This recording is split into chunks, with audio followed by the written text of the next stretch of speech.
Brian Whitlock, you came back. You came back. Thank you for coming today, sir. Happy to do it.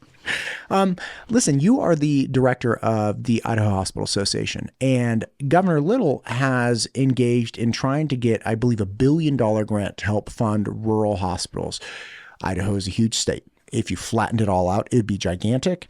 We have a ton of our population, or excuse me, large swaths of areas where we have significant populations, but that are super spread out and are served by rural hospitals. Obviously, you have population centers around Idaho Falls and the Treasure Valley and Coeur d'Alene, but outside of that, you have really sparsely populated areas. Even places as close as Emmett are really considered quite rural, and they had to shut down different departments and different wards because they just don't have the funding to keep them going, and they don't have a large enough necessity for those to warrant, essentially reimbursements and whatnot. Help me understand the plight and situation that rural hospitals are in Idaho. How many people are they serving, and how does this grant function as far as helping maintain service to those areas? Thanks, Matt. I think it's important to put all of this into context. Sure. For starters. Healthcare costs continue to go up. Right. It's a fact of life. We've seen medical inflation grow throughout the pandemic and even prior to the pandemic. And if you overlay the fact that we have a workforce shortage, I can remember talking about nursing shortages clear back in the 80s and the 90s. So it's been something that's been with us, and it's been a challenge to get the workforce, to get the appropriate levels of care, especially out in rural parts of America. So they've talked about it. There have been a number of programs. Clear back in the 40s, there was a program called the Hill-Burton Act, which basically said after World War II, we're going to go build hospitals in all of these rural communities because they can't afford to do it themselves. So in the 40s and 50s and 60s, you saw a lot of rural hospitals that were built around the country through the Hill-Burton Act. There really hasn't been a whole lot of investment in rural Idaho since that time. In fact, we do have some hospitals in Idaho that were built with the Hill-Burton funds that still look like they were built in the 60s the Hill-Burton or 70s. Funds. And it's time. It's time that we do something that is transformational for rural healthcare. When you get to the urban centers, there's enough population that you can continue to invest, you can continue to expand service lines to meet the needs of a larger population. But when you're in Salmon, Idaho, you have that hospital there, which is the most remote hospital in the lower 48 states. It's a 3-hour drive to Idaho Falls. It's a 2.5-hour drive to the nearest hospital in Montana, and that's still a rural hospital in Montana. So when you talk about rural, you're exactly right. Idaho knows rural, and we have 27 hospitals, 26 critical access hospitals, and a new designation, a rural emergency hospital in Cascade. 27 rural hospitals that really struggle to stay afloat. In fact, if I were to share with you what their days cash on hand looks like, in many instances, you'd say, how do they keep the lights on? How do they keep the doors open? May I ask, I've not lived in a really rural place before, right? And I live in unincorporated Ada County right now. We're still pretty urban. Like I'm like 7 minutes to like a major hospital, right? That's pretty, urban. But one of the problems that I've experienced is not understanding the connection between urban and rural America in general. And until I moved to Idaho and really started connecting with people and understanding their life, their contributions, things of that nature. Spencer Black, in fact, the president of the Cattlemen Association, chat with him all the time. And he was joking one day. He was like, yeah, man, like the nearest grocery store is like an hour away. I was like, what do you mean? He's like, yeah, man, if you forget something, like you better remember your beer. Cause if you don't, like, you're not going back to the store to like grab beer or whatever. I'm not saying he's a big boozer. He's just like, yeah, if you don't have salad, you're not like zipping to the store to get salad and coming back. Like you've missed the mealtime. And I initially was like, wow, that's really weird. Like, why would you live there? Or why would you do it? And the answer is because we need these rural places to engage in things like cattle grazing, crop growing. These are fundamental functions of a broader society that we absolutely need. And you cannot grow crops or raise cattle at the same level in an urban area that would have access to these, standard hospitals that, I've come to rely on throughout my life and my children's lives, family's lives. So we need this type of very, very spaced out population that's doing this fundamental work for the country. And that need, obviously symbiotic relationship, that need is what drives at the federal level saying, hey, man, our rural areas that we fundamentally rely on, our rural areas are in this real pinch because they've chosen to engage in this type of work that we will not be able to continue without. But they don't have the tax base or the funding or the reimbursement rates, whatever they might be through insurance, to actually pay for these things that keep them alive, keep them healthy, and keep that lifestyle one that they can continue engaging in happily to supply us with things like food, right? That's kind of the idea behind, hey, we have to do something for our rural areas, not because these are people that just wanted to be left alone, and I'm sure there's some of that, but it's not just because, hey, these are people need to be want to be left alone, and we just need to be nice to them. It's like, no. There's a function that there's a function that occurs in these rural areas that we fundamentally cannot replace. So we have an obligation as they provide for us. We need to do something to make sure that they keep doing what they're doing and can do it appropriately. I think you hit the nail on the head. Okay. We absolutely need these rural areas. I'm going to read a quote from Health and Human Services Secretary Robert Kennedy. He was talking to President Trump in a cabinet meeting clear back in August, when this one big beautiful bill and this rural health transformation program was all being discussed. And he said, we can't survive as a nation if we don't honor our rural communities. They're the source of our values, our virtues, our character, our food, and you're bringing those communities back through this rural health transformation program. I'm going to start this conversation with the fact that, yes, Idaho has some urban areas, but let me submit to you that those are rural hospitals as well, because they treat rural Idahoans. And the example I'll give you, pick any of our rural community hospitals, Power County, American Falls. If there's somebody out growing potatoes, they're probably 30 minutes away from that hospital. And if they have a heart attack out on the farm, they're going to call. An ambulance is going to take about 30 minutes to go get them, load them up, bring them back to the hospital in American Falls where they'll be stabilized. You've got that golden hour. You've got an hour to stabilize and get them ready if they have a heart attack. So going out 30 minutes, coming back 30 minutes, you're in this rural community hospital. They will stabilize you, and then once you're stabilized, they will transfer you to probably Pocatello or maybe to Twin Falls, maybe even to Boise, where that rural farmer is going to receive world-class care, and hopefully their life will be saved. So I would submit to you that all of our hospitals, regardless of being in a rural county or community, all of our hospitals take care of rural Idahoans. And if we're going to survive as a state, if we're going to honor those rural communities, like the Secretary said, then we need to recognize that a state like Idaho has to invest not just in a rural critical access hospital, but we need to have the services available in our urban areas as well. We can't ignore one and focus on the other. Okay, got it.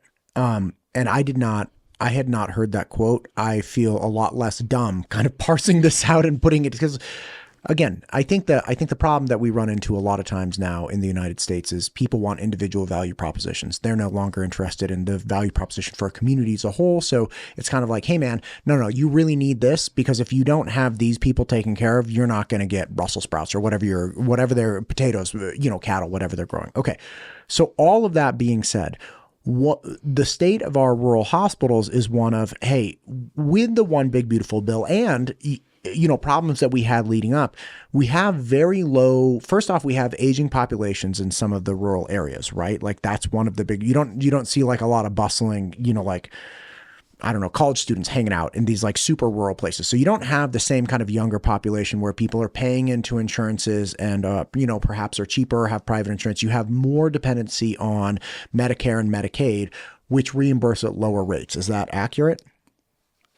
That's an accurate statement. Okay. So you right away have a problem where you don't have younger people. You have people that are taking a lot more care because they're older and they're on insurance mechanisms that reimburse lower on average than private insurances.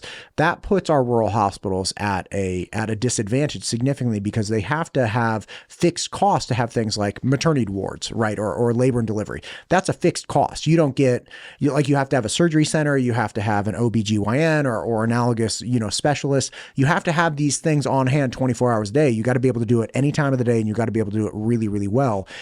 But the number of people coming through for you to get reimbursed to essentially pay for those departments or wards or parts, that's very, very low. So that's one of the problems, correct? Correct. The other part of the problem, well, not the other part, but to build on what you just said. Yeah, sure. These rural hospitals, most of them have less than a 1% margin that they're operating on. So think about that. What kind of business can be successful moving forward having a 1% or less margin?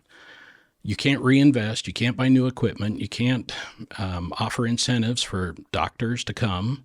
It makes it really difficult for you to expand and grow and meet the needs of a growing community. We are seeing growth in our rural parts of Idaho.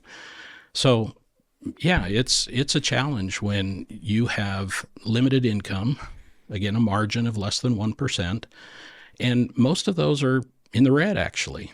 So if you're going from year to year and you're barely, bouncing back and forth between the black and the red on a margin, it makes it difficult to sustain. And that's the interesting thing. We are probably more interested in how do we sustain operations versus how do we transform. That's the name of this grant is the Rural Health Transformation Bill. It's $50 billion. It was added as part of the One Big Beautiful Bill because if you recall, the discussion was there's so much waste, fraud, and abuse in Medicaid. We're going to cut nearly $1 trillion out of Medicaid. Well, when you cut $1 trillion, you're going to have some unanticipated effects that come out of that. So you cut $1 trillion, then they decided we'll add back in $50 billion. That will take care of rural communities that may be impacted by this. And that same statement from Secretary Kennedy to the president was, only 7% of Medicaid dollars are in rural Idaho or rural America. In total, it's about $19 billion a year. You're cutting $1 trillion, and rural hospitals are only getting $19 billion. And so under the Rural Health Transformation Program, $19 billion, they're going to add $10 billion into the rural hospitals and rural communities. So that's almost, that's a significant increase of 50% in the amount of money. Now, the Rural Health Transformation Program is not a Medicaid program, it's rural health. So it's not going to replace the Medicaid dollars that are being cut over time. Right. If my kid comes in with a broken arm, it's not, you're right. Yeah. So it will allow those rural facilities, and in very plain language on the Senate floor and the Senate Finance Committee, they talk about the need to sustain these rural hospitals and keep them open. This was $50 billion to keep rural hospitals from closing. So as we develop these rural health transformation programs, and every state has submitted for this grant, its main focus should be how do we sustain and how do we transform rural hospitals to be able to be that anchor of healthcare in these communities. And so that's part of what the governor has put forward in the application. It's part of what the Idaho legislature will soon find out from the federal government. If our application is approved, we could get up to $200 million a year, which would be great.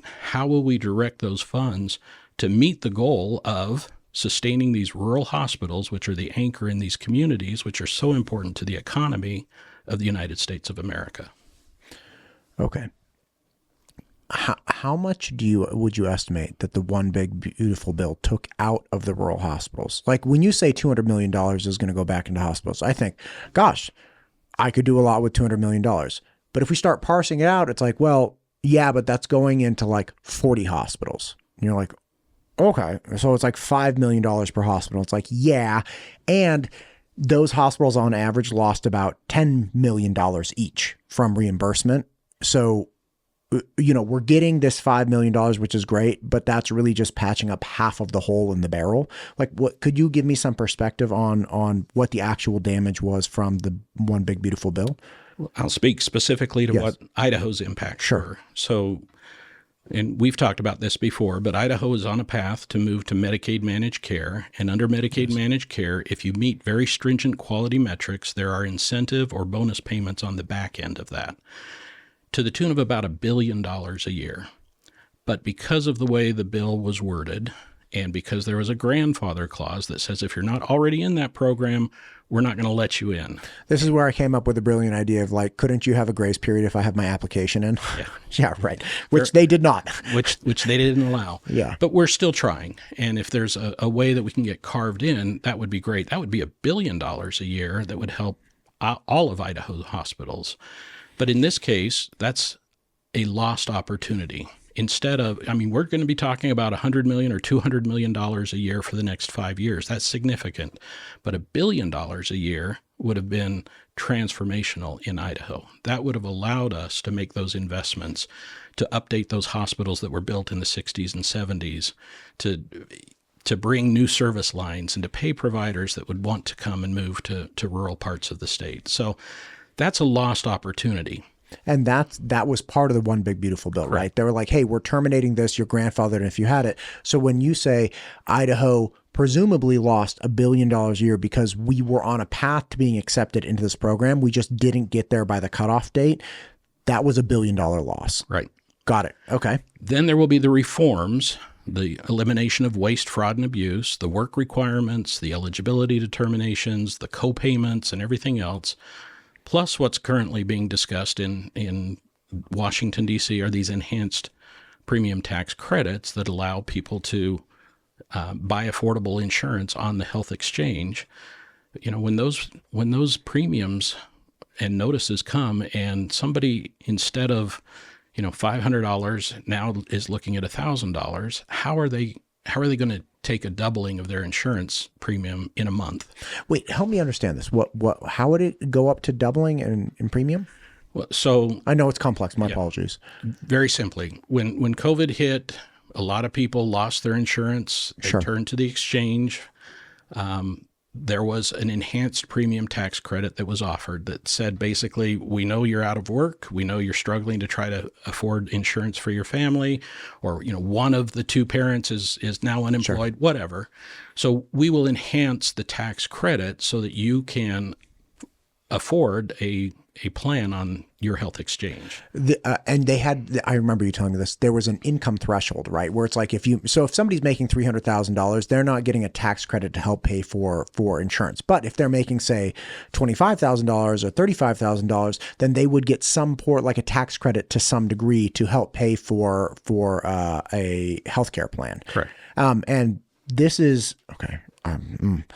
Pat Kelly with Your Health Idaho, he's the one that helped people tie together the tax credit and the private insurance plan, correct? Correct.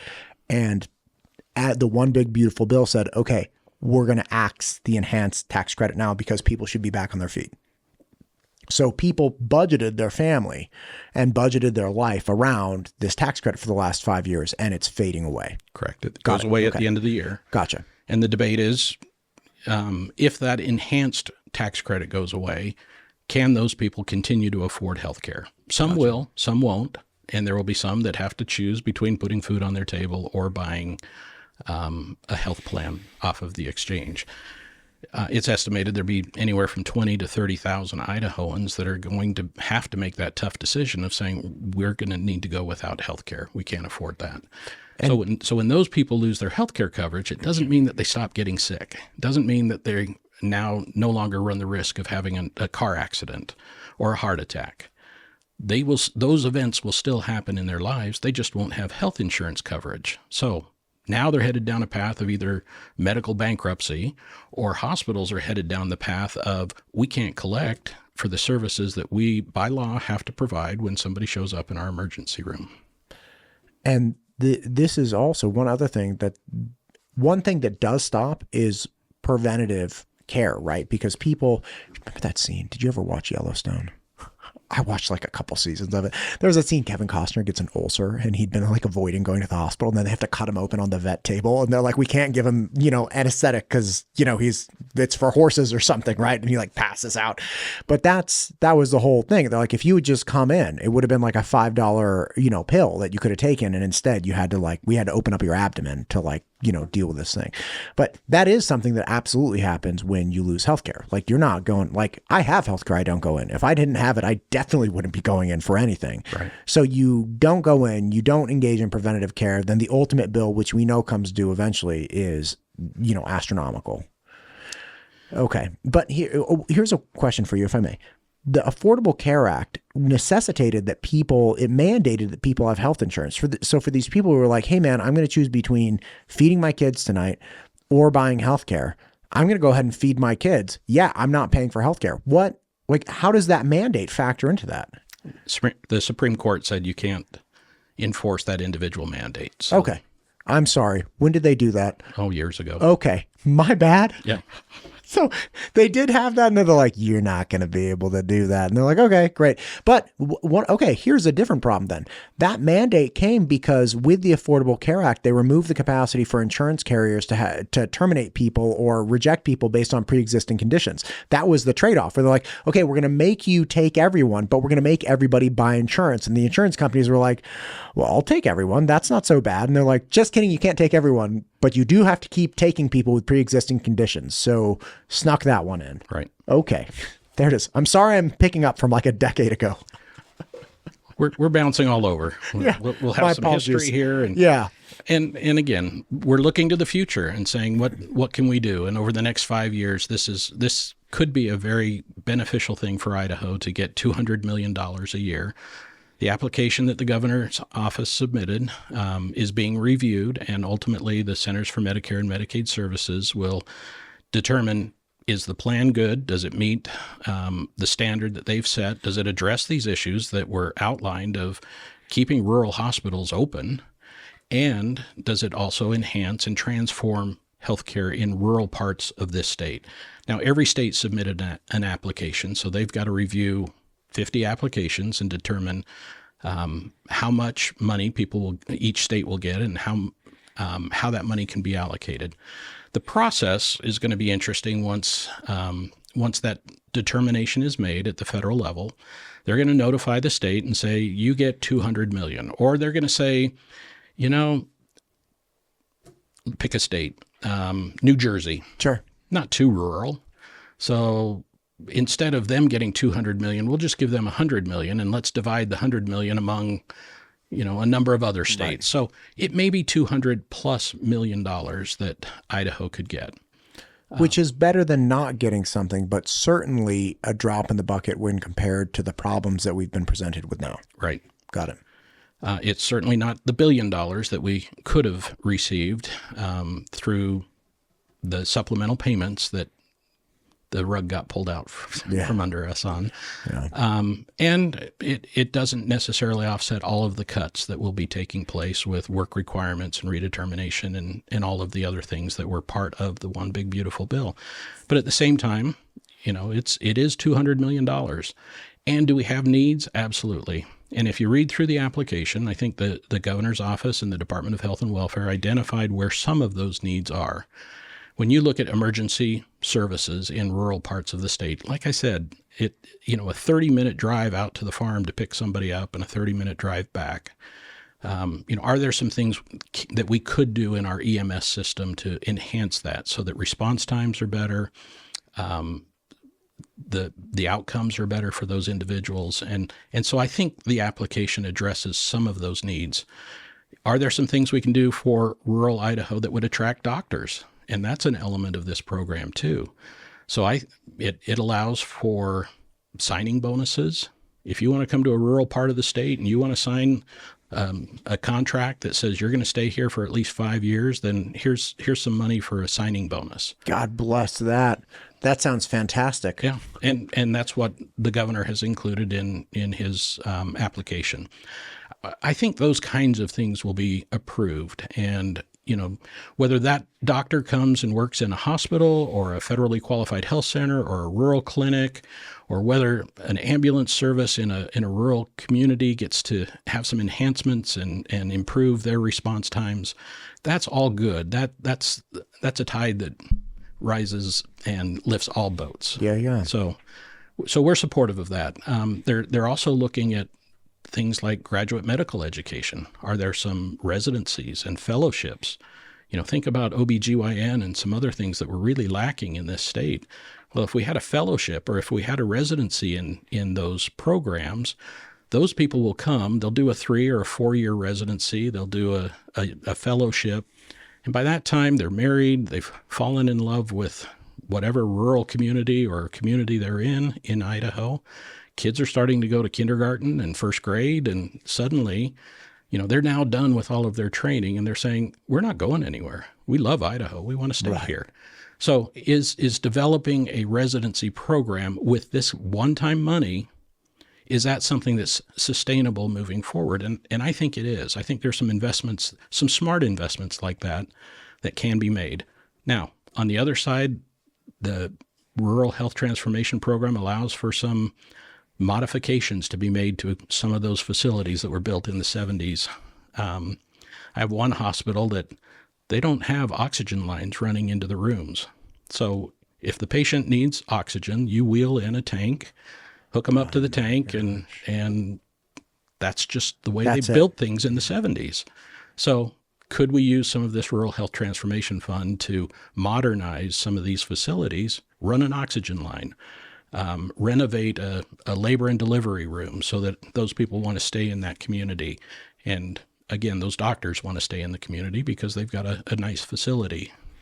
If I may ask, and I'm sure this is not like a 10-second answer, but people have briefly explained to me the struggle with getting an OBGYN residency in Idaho. And this is one of the reasons Idaho uniquely, let's say there are 20 reasons. One of the reasons Idaho is low on OBGYNs is we don't have a residency, because we do know very clearly that one of the number one predictors of doctors coming to Idaho is if they were here for their residency. And if they're here for their residency, as you mentioned, you get to meet somebody nice, you get a dog, you get married, and then boom, you're here and you're like, let's just stay here. We like the corner shop, and Jim knows me and how I like my breakfast and coffee, and we're going to stay here.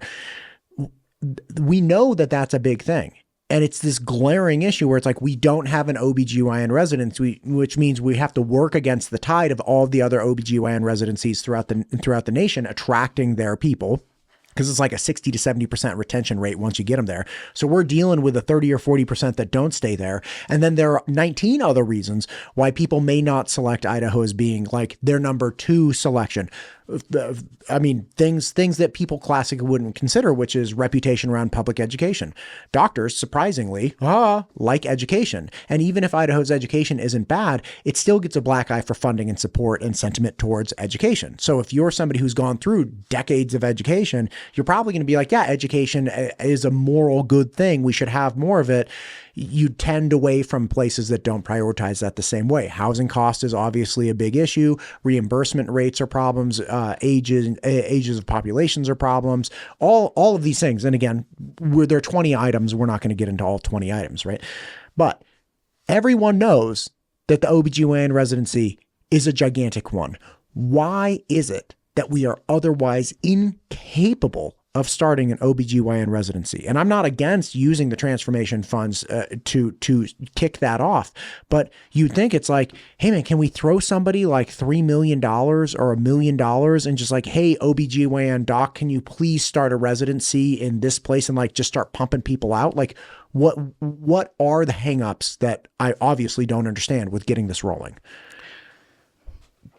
10 seconds. I'll give you the 10-second answer. answer. Oh, my God.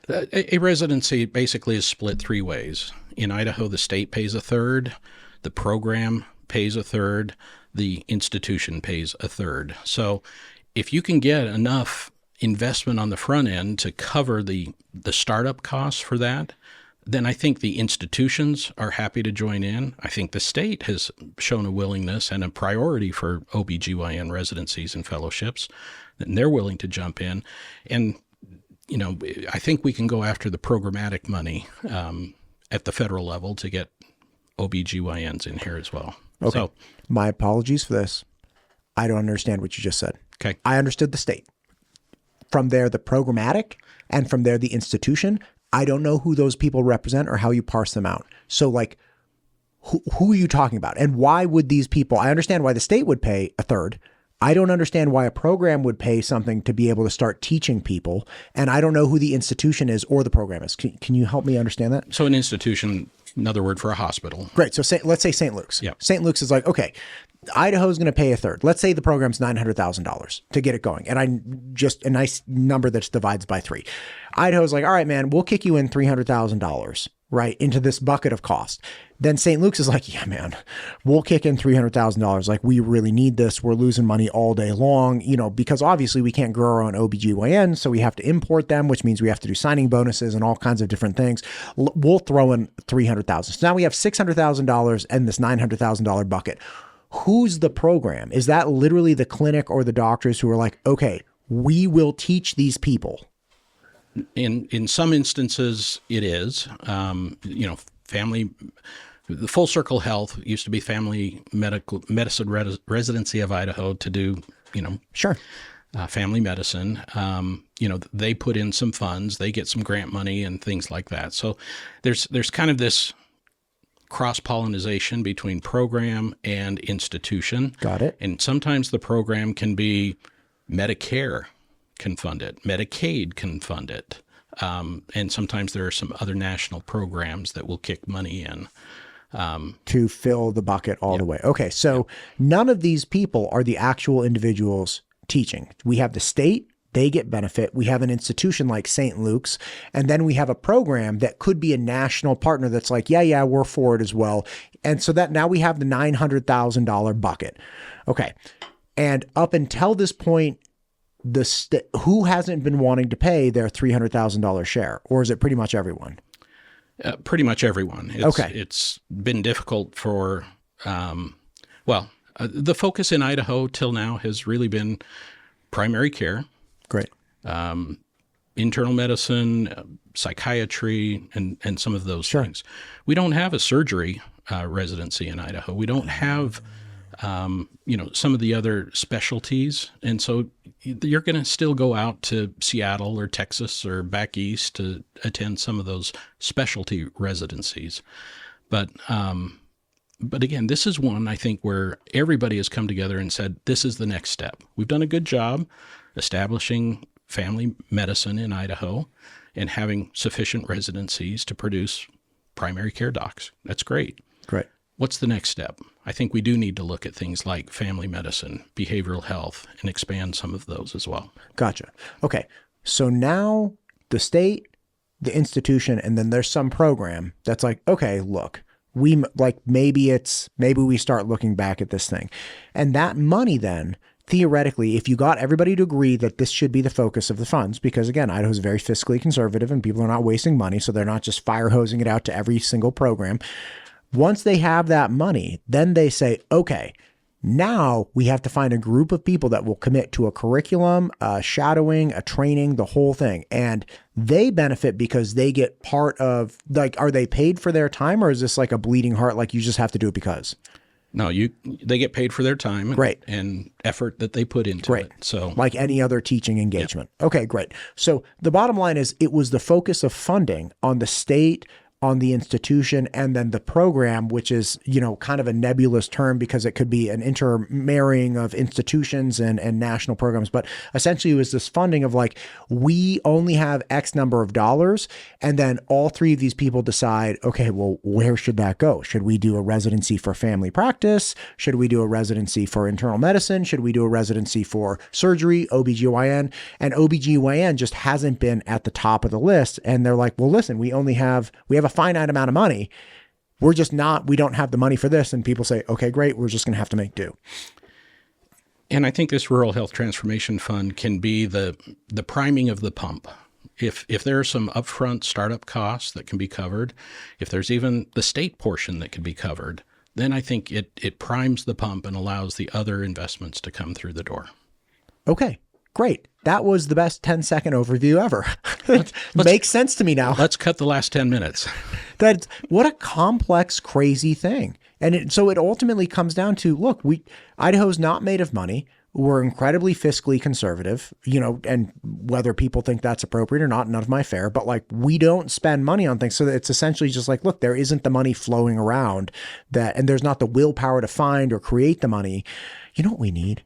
We need like a buddy billionaire who just comes through and just, it's like here's $10 million. Go do this. Like, let's find that guy who like is a great connoisseur of like the outdoors. And it was like, hey man, you love the outdoors, right? Well, like, remember that year, like your kid came with you and like they broke their arm and like that house, like how about some money to like help these That's what we really need, Brian. Like this is what we're going. I'm not sure I have his number in my phone, but you do. So. Oh my God. Yeah. Right. Okay. So coming back full circle, the grant that the governor is applying for has identified some of these things. One might be response times with the EMS. One might be, upgrading the actual infrastructure. One might be starting additional programs, but the need is pretty clear and it's there. And there may be a little bit more depending on how the other states pan out. There's a fixed amount of money that's coming in, and it would be good if Idaho got some and, then some. Yeah. Once the determination is made how much we're going to get over the next 5 years, then the legislature steps in and they need to appropriate the federal spending authority. These are federal dollars that will be coming to the state.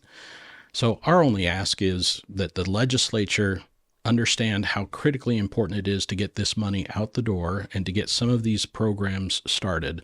The longer we wait, the less time we have to implement all of these programs and to try to transform rural healthcare and maintain a priority on the economies of our rural communities throughout the state. So again, the legislature will look at it. They've got to appropriate the money. We're hopeful that they would simply make the appropriation, and then there's a competitive solicitation process that everybody will have to put a program in. It'll have to be approved, make sure it meets all the federal guidelines. I don't think the legislature wants to sit down, form a new committee to evaluate 200 proposals that are going to come through the door. We're going to have a full-time legislature if that's what happens. But hopefully, who would be reviewing those RFPs? So it would go through the Department of Health and Welfare. Gotcha. And the Department of Administration, because there will be some contracts that need to be let.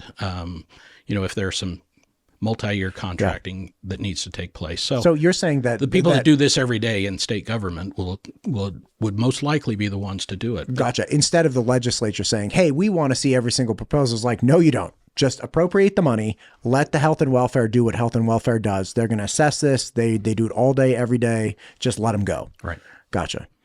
So that would be the last step then. Essentially figuring if we are granted the money, then the state has to be like, okay, great. Health and welfare, take this money, go do what you do.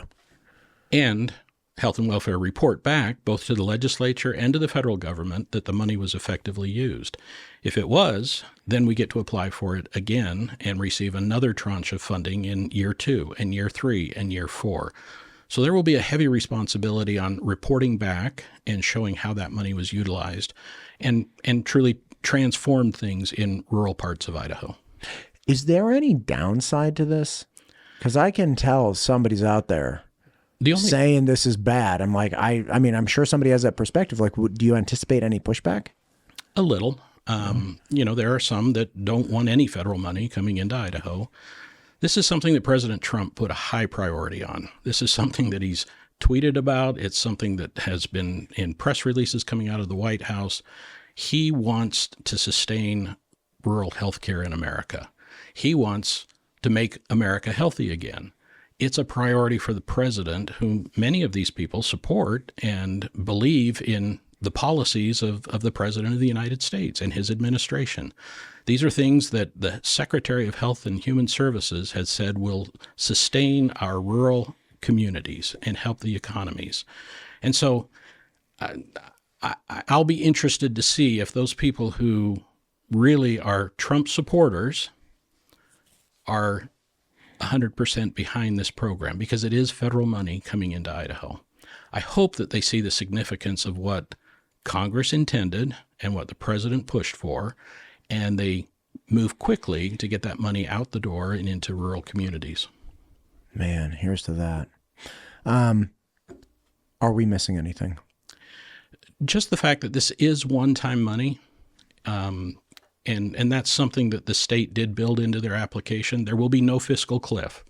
This money will not go into programs that are not sustainable either through other funding streams, or it's a one-time investment in infrastructure or building a collaborative that can continue to move forward on its own. So there will be a high priority on ensuring that this does not create ongoing needs for ongoing funding from the state moving forward after 5 years. Right. So your oxygen line example, it's like they're not asking you to pay for the oxygen. They're just saying, help me get the pipe into the room. And once the pipe's in the room, it'll last another 50 years like the room lasted from the 70s. Correct. So the idea is like, look, let's not make liabilities that we can't reliably and predictably fund on our own. Let's just get the car all by the gas. Yep. That's awesome.